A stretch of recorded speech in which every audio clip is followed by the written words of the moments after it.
I wasn't born strong. In fact, I failed more than I succeeded. But if you ask me what kept me going, it wasn't confidence. It was clarity. The quiet clarity of knowing I don't want to live an ordinary life. Today, I want to tell you my story, not to impress you, but to remind you that even the most unlikely person can change the world if they keep moving. I was born in 1964 in Hangzhou, China. Before it became a tourist destination, before high-speed trains, back when the streets were quiet and the dreams were small. My parents were traditional performer Sping-Tan artists. We didn't have money, but we had music, words, and a deep respect for culture. I was a thin, curious boy, always asking questions, but not very good at school. Math, failed. Entrance exams, failed. I failed twice to get into college, and yet, I never thought I was stupid. I just thought, maybe the system isn't made for people like me, so I found a way around it. In the late 70s, something happened that changed my life. Tourism, Hangzhou opened to the world. Foreigners came, and I woke up at 5 a.m. every morning to ride my bike to the Hangzhou hotel. I offered free tours to English-speaking visitors Zeus to practice. They didn't pay me, but they gave me something far more valuable, a window into the outside world. One American family even gave me my English name, Jack. That's when I fell in love with English. Not the grammar, but the connection. Through language, I realized, we're all just people.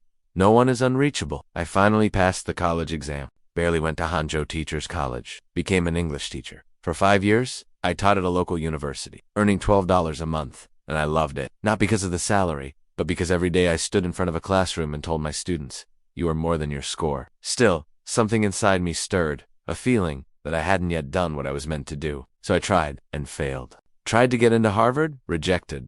10 times. Tried to get a job at KFC, 24 people applied, 23 got hired. I didn't, but none of that hurt me, because I didn't see failure as rejection. I saw it as redirection. In 1995, I visited the US for the first time. A friend showed me the internet. He typed beer. Results came up. Then he typed China. Nothing. That moment changed my life. I thought, if there's no China online, maybe I should put it there. That's how I started my first company. It failed. Then the second also failed. But by 1999, I had one big, crazy idea. What if we helped Chinese businesses sell to the world? What if we built a marketplace, not for consumers, but for small factories, vendors, traders, the people no one cared about? That's how Alibaba was born, in my tiny Hangzhou apartment, with 17 friends in one sentence. If we work hard for 5 years, one day we might do something great. We had no money, no business model, just dreams. I told my team, we are like blind men riding on the back of blind tigers, and we were.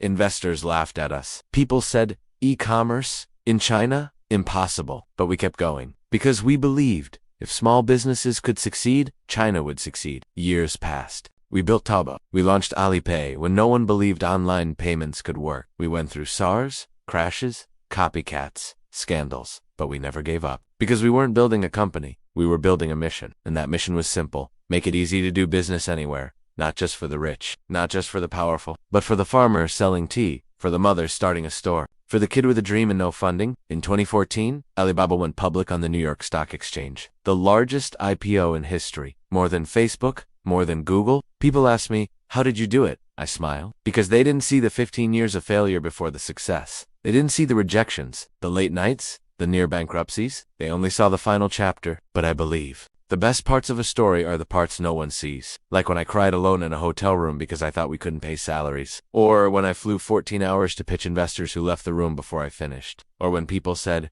Jack Ma is crazy, and maybe I was. But I'd rather be crazy with a vision than sane with no courage. In 2019, I stepped down as chairman of Alibaba, not because I was tired, but because I believe a company must live beyond its founder. I never wanted to be a king. I wanted to be a gardener. Plant seeds, water them. Let others grow the tree. So, who am I? I am not the smartest, not the strongest, not the fastest. But I am Jack Ma, a teacher from Hangzhou who failed dozens of times, but never stopped believing. I built Alibaba not to get rich, but to give others a chance. And I've proven, even a poor, thin, rejected boy, with no connections, no tech skills, and broken English, can build something the world remembers. Because in the end, it's not the size of your dream, it's the size of your belief.